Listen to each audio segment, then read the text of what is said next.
2 years ago, the Hamas atrocity of the 7th of October shocked the world. Mass killing and destruction and reports of gang rape and torture.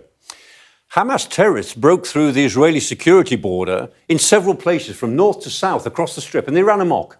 Some 1,200 Israelis were killed, and these are just some of the locations in which Hamas broke through. In particular, they attacked the Nova Music Festival, where many young people were subjected to dreadful ordeals, and many found themselves among the 251 hostages who were taken back into Gaza to be used as human bargaining chips in the deadly game that followed.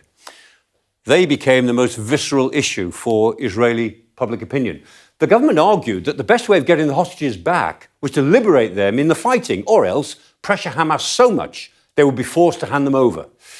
Well, in the event, 140 hostages were released through international negotiation with Hamas, anathema to Benjamin Netanyahu's own government, and only 5 were recovered alive through the IDF's offensive. It took several days for Israel's security forces to establish control inside their own borders after some intense fighting inside Israel itself.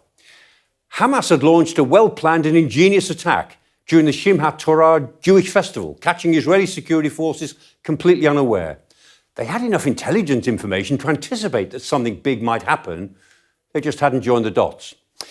Israel's immediate retaliation, of course, was in intensive air attacks.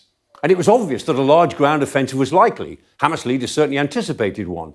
But it was 3 weeks before the IDF moved into the Gaza Strip in force, both from inside Israel and from the seaward side. It quickly became clear that the IDF was bent on a two-pronged attack. They first of all attacked in the northern part of the Strip, the most heavily populated section, centered around Gaza City itself. So it would evidently be first a northern, then a southern operation. And after the breakdown of the first ceasefire agreement, they moved into the overcrowded south. The IDF were eliminating Hamas terrorists in large numbers, but the group continued to move around the Strip, making use of its extensive tunnels for miles on end to avoid any convincing defeat. The war certainly didn't come to any swift end, and it created a growing humanitarian crisis across the Strip, which has attracted international condemnation. The war also escalated horizontally to other areas in the region. And meanwhile, Israeli settlers pushed hard to grab more Palestinian land in the occupied territories.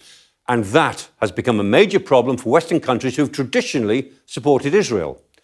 Has fighting an open-ended war in Gaza to eliminate Hamas now turned into an opportunity for Israel's hardliners to achieve their dream of a greater Israel that extends to the Jordan River, that absorbs the whole of the West Bank? The October the 7th attack was the greatest anti-Jewish atrocity since the Holocaust.